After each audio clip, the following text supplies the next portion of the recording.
क्या loan settlement के बाद लोन मिलेगा? लोन सेटलमेंट करने से क्या होता है? लोन सेटलमेंट करने के बाद सिबिल स्कोर को कैसे बढ़ाएं? लोन सेटलमेंट कैसे करें? यदि आप भी ये सब सर्च कर रहे हैं तो पूरी चांस है कि आपको आधा अधूरा सच बताया गया है, क्योंकि रियलिटी वो नहीं जो आप सोच रहे हैं। बैंक्स आपको एक ऐसे ट्रैप में फंसा देते हैं जिससे बाहर निकलना ऑलमोस्ट इम्पॉसिबल हो जाता है। और सबसे शॉकिंग बात, बैंक आपको इसके बारे में बिल्कुल नहीं बताते। आज के इस वीडियो में आप सीखोगे कि लोन सेटलमेंट क्या होता है, लोन सेटलमेंट करने से आपके सिबिल स्कोर पर क्या इम्पैक्ट पड़ता है, लोग सेटलमेंट क्यों करते हैं, और अगर आपके पास पैसा नहीं है तो आपके पास और क्या ऑप्शंस है सेटलमेंट के अलावा। और सबसे इम्पोर्टेंट चीज, बैंक से डील कैसे करें, और सेटलमेंट अगर आपने करवा दिया है तो उसको सेटलमेंट को क्लोज कैसे करें और अपने सिबिल स्कोर को कैसे इंप्रूव करें। अगर आपने ये वीडियो स्किप कर दिया तो आप अनजाने में अपना फाइनेंशियल फ्यूचर खुद डिस्ट्रॉय कर रहे हो। आज के इस वीडियो में लोन सेटलमेंट के बारे में सारी जानकारी, तो चलिए शुरू करते हैं। चलिए सबसे पहले समझते हैं कि लोन सेटलमेंट आखिर होता क्या है। लोन सेटलमेंट सुनने में बहुत बढ़िया लगता है। मान लो आपका 5 लाख का लोन है, बैंक ने आपको बोला 3 लाख रुपए दो, आपका लोन खत्म। सुनने में बहुत अच्छा लगता है और आपको लगता है स्मार्ट मूव, 2 लाख रुपए बचा दिए। यहाँ पर एक वर्ड आपके फाइनेंशियल फ्यूचर का विलन बन जाता है, सेटल्ड। सबसे पहले समझिए क्लोज और सेटल्ड में क्या फर्क है। अगर आपका अकाउंट क्लोज्ड शो हो रहा है आपकी क्रेडिट रिपोर्ट में, इसका मतलब है आपने पूरा पैसा भरा है, आप रिलायबल हो। लेकिन वहीं अगर सेटल्ड लिखा है, इसका मतलब है कि आपने पूरा पैसा नहीं भरा है, आप एक रिस्की बोरोवर हो। बैंक आपका लोन क्लोज नहीं करके सेटल्ड कर देता है। तो नेक्स्ट टाइम जब भी आप कोई कार लोन, होम लोन या मॉर्गेज लोन लेने जाओगे तो बैंक ऑटोमेटिकली आपकी एप्लीकेशन रिजेक्ट कर देगा। और गलती से अगर किसी बैंक ने आपको लोन दे भी दिया तो उसका रेट ऑफ इंटरेस्ट इतना हाई होगा कि आपने जो सेटलमेंट में पैसे बचाए थे उससे 10 गुना ज्यादा आप उसमें इंटरेस्ट में दे दोगे। अब समझते हैं कि लोन सेटलमेंट का आपके क्रेडिट रिपोर्ट पर क्या असर पड़ेगा। जब भी आप लोन सेटलमेंट करते हो तो आपका सिबिल स्कोर थोड़ा सा डाउन नहीं होता, वो सीधा क्रैश हो जाता है। और 10-20 पॉइंट नहीं, 50 पॉइंट से लेकर 150 पॉइंट्स तक। पॉइंट्स गिरना एक बहुत छोटी सी बात है कि आपका 50-100 पॉइंट गिर गया, लेकिन सबसे बड़ा जो खतरा है वो है वर्ड सेटल। आपके सिबिल रिपोर्ट में अगर एक बार सेटल्ड वर्ड आ गया तो वो अगले 7 साल तक नहीं हटेगा। सोचिए, 2 साल बाद आप फाइनेंशियली स्टेबल हो गए, आपकी इनकम बढ़ गई है, आपकी जॉब चेंज हो गई है, लेकिन बैंक का सिस्टम अभी भी आपको वही मानता है जिसने लोन डिफॉल्ट किया है और आप एक रिस्की बोरोवर हो। लोन सेटलमेंट के बाद आपके जितने भी लोन्स आप अप्लाई करने जाओगे वो ऑटो मोड पे रिजेक्ट होंगे। तो ये सबसे बड़ा इंपैक्ट पड़ता है आपकी क्रेडिट रिपोर्ट पर। अब सबसे बड़ा सवाल, अब तुम पूछोगे कि अमर भाई, अगर किसी के पास पैसा नहीं है पूरा लोन भरने का तो लोन सेटलमेंट के अलावा उसके पास क्या ऑप्शंस है? तो लोन सेटलमेंट के अलावा आपके पास कुछ ऐसे ऑप्शंस है जिन्हें आप ट्राई कर सकते हैं और लोन सेटलमेंट से बच सकते हैं। जैसे पहला, लोन रिस्ट्रक्चरिंग। आप बैंक के पास जाइए और उन्हें अपनी सिचुएशन बताइए। बोलिए, सर मेरी ये प्रॉब्लम है, मैं अभी पूरा लोन एक साथ नहीं भर सकता, या मैं अभी लोन की जो ईएमआई चल रही है उसे भरने में असमर्थ हूँ, अभी मेरा प्रॉब्लम है। आप मेरे लोन को रिस्ट्रक्चर करके मेरी ईएमआई को छोटा कर दीजिए। इस सिचुएशन में अगर आप बैंक को अप्रोच करते हो तो रिटर्न में करना बहुत जरूरी है, क्योंकि कल को अगर बैंक आप पे केस करती है और आपके पास एक प्रूफ रहेगा कि आपने बैंक को अप्रोच किया था, बैंक ने आपकी हेल्प नहीं की। तो सबसे पहला, लोन रिस्ट्रक्चरिंग। ऐसी सिचुएशन में बैंक मान भी जाते हैं। दूसरा, मोरेटोरियम यानी टेम्पररी रिलीफ। मान लीजिए आपकी जो प्रॉब्लम है वो 4-6 महीने की है, 4-6 महीने के बाद आपकी सिचुएशन अच्छी खासी सुधर जाएगी और आप वापस ईएमआई भरने के लिए रेडी हो जाओगे।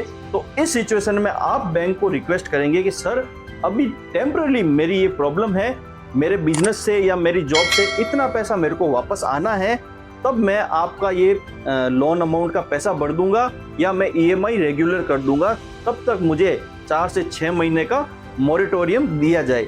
तो बैंक आपको आसानी से मोरेटोरियम दे देगी, लेकिन याद रखना ये भी चीज आपको रिटर्न में देनी है, वर्बली कुछ नहीं करना है। तीसरा ऑप्शन है पार्ट पेमेंट का। अगर आप पूरा पैसा एक साथ नहीं भर सकते या पूरी ईएमआई आप एक साथ नहीं भर सकते, तो बैंक को आप थोड़ा थोड़ा पैसा दें, ताकि बैंक को ये लगे कि आप इंटेंशनली ये ड्यू नहीं कर रहे हैं, आप जानबूझकर बैंक का पैसा नहीं भरना चाहते। इससे बैंक आप पर विश्वास करेगी और लोन मॉरिटोरियम या रिस्ट्रक्चर होने की संभावना ज्यादा है। अब एक और चीज है कम्युनिकेशन। जब भी आपकी ईएमआई मिस होती है या बैंक की आपसे बात होती है, तो या तो ज्यादातर लोग क्या करते हैं, बैंक का फोन नहीं उठाते हैं, या जब उठाते हैं तो उनसे एकदम गुस्से में बात करते हैं। इससे बैंक और अग्रेसिव हो जाता है।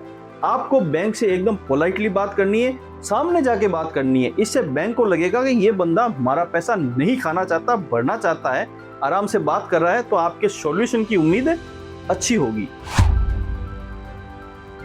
अब बात करते हैं बैंक से डील करने के कुछ रूल्स के बारे में। अगर बैंक से डील करना है तो इमोशनल होना बंद करें। ये कोई ईगो का मामला नहीं है, नंबर्स का गेम है। तो सबसे पहला रूल है कि बैंक के सामने कभी भी रोना धोना मत करो या गुस्सा मत हो। ऐसे मत करो, सर मेरे पास तो पैसे नहीं है, मेरे को छोड़ दो, या एकदम गुस्से से नहीं दूंगा पैसे, क्या कर लोगे। ऐसी बात आपको बैंक के साथ नहीं करनी है। आपको एकदम शांत और नंबर्स पर बात करनी है। आप बैंक को सिग्नल दो कि आप पैसा भरना चाहते हो, बस अभी प्रॉब्लम है। जैसे आप अगर कोई बहुत ही रिक्वेस्ट मोड में आ जाते हो कि सर मैं पैसा नहीं दूंगा, सर मेरे पास पैसे नहीं है, आप प्लीज माफ कर दो। ऐसे में बैंक को लगता है कि ये नाटक कर रहा है, इसके पास पैसे है, ये भरना नहीं चाहता, बस गिड़गिड़ा रहा है। या जब आप एकदम एंग्री होके, गुस्सा होके बैंक से बात करते हो, तब भी बैंक को लगता है कि हमको पैसा देना ही नहीं चाहता। इससे बढ़िया है आप स्ट्रेट बैंक से बात करो, क्वाइट पोलाइटली, कि सर अभी पैसे नहीं है, मैं भरना चाहता हूँ आपके पैसे, पर अभी मेरी प्रॉब्लम थोड़ी है, थोड़े दिनों बाद मैं आपकी ये चीजें भर दूंगा, आप मेरा लोन रिस्ट्रक्चर कर दो। इसमें बैंक आपका सुनता है और सॉल्यूशन की उम्मीद बढ़ती है। दूसरा, कभी भी कोई ऐसा कमिटमेंट मत करो जो आप फुलफिल नहीं कर सकते। जैसे बैंक ने फोन किया और आपने कहा हाँ सर कल भर दूंगा या एक हफ्ते बाद आपकी ईएमआई भर दूंगा। नहीं, अगर आप एक हफ्ते बाद भर सकते हो तो ही उसको कमिट करो, नहीं तो उनको स्पष्ट बोलो सर अभी प्रॉब्लम है, मेरा लोन रिस्ट्रक्चर कर दो या थोड़ा टाइम रुक जाओ, मैं एक महीने बाद भरूंगा। तीसरी चीज, कोई भी बात अगर आप बैंक से करें, उनके साथ किसी भी चीज की डील करें, मोरेटोरियम की या लोन रिस्ट्रक्चरिंग की या किसी भी प्रकार की, तो हमेशा रिटर्न में करें, कभी भी वर्बली ना करें। जो भी काम हो रिटर्न में, हर पेपर आपके पास होना चाहिए, क्योंकि वर्बली की गई कम्युनिकेशन का कोई मतलब नहीं होता। अब सबसे इंपॉर्टेंट जिसका आप सभी इंतजार कर रहे हो कि लोन अगर सेटलमेंट हो गया तो कैसे उसको बंद करें और सिबिल स्कोर कैसे बढ़ाएं। तो लोन सेटलमेंट से क्लोज करने का सिर्फ एक ही तरीका है, बैंक को आप पूरा पैसा दे दो और बैंक आपका सेटलमेंट से क्लोज कर देगा। बट इसका मतलब ये नहीं कि आप बैंक को जितना बैंक मांगे उतना पैसा दो। सबसे पहले बैंक के पास जाओ, उनसे बोलो सर मेरा ये लोन सेटलमेंट है, इसमें मेरा रिमेनिंग प्रिंसिपल अमाउंट कितना है। याद रखना, प्रिंसिपल अमाउंट पूछना है। जो पेनल्टीज है, जो चार्जेस है, बैंक को बोलो सर मैं अपना प्रिंसिपल अमाउंट जो मैंने नहीं भरा था पहले वो भरने के लिए रेडी हूँ, अगर आप मेरा सेटल से क्लोज करते हो तो ये एक तरीका है। उसके अलावा बैंक को सेटलमेंट से क्लोज करने के बहुत सारे तरीके मैंने बताए हैं मेरे इस वीडियो में। अगर मैं इसी वीडियो में बताऊंगा तो वीडियो बहुत ज़्यादा लंबा हो जाएगा, तो मेरा ये वाला वीडियो आप आई बटन पे क्लिक करके देख सकते हैं या डिस्क्रिप्शन में मैंने लिंक दिया है। इस वीडियो को देखने के बाद ये वीडियो जरूर देखें। इसमें सेटलमेंट करने के 3-4 तरीके बताए गए, जैसे अदालत के द्वारा आप कैसे कर सकते हैं, बैंक से कैसे डील करें, तो ये सारे आप इस वीडियो में देख सकते हैं। अब बात आती है कि सेटलमेंट करने के बाद सिबिल स्कोर कैसे बढ़ाएं। तो इसके लिए भी मेरा ये वाला वीडियो देखेंगे। आप बोलेंगे वीडियो का प्रमोशन कर रहा है, बट मैं आपको सही बता रहा हूँ कि सिबिल स्कोर बढ़ाने के बहुत सारे तरीके हैं और इस वीडियो में मैंने वो सारे तरीके बता रखे हैं जो इम्पैक्टफुल है और जिससे आपकी सिबिल बढ़ सकती है।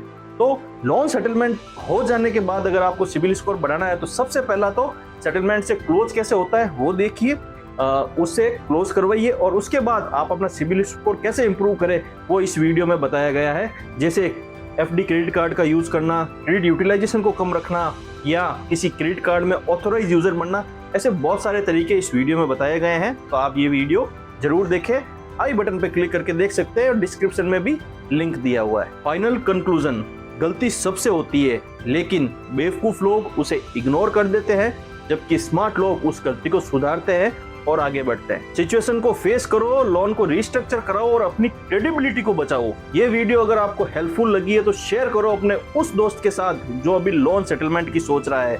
वीडियो को लाइक करें, शेयर करें और सब्सक्राइब कर ले। पैसे की बात अमर के साथ मिलते हैं नेक्स्ट वीडियो में। जय हिंद।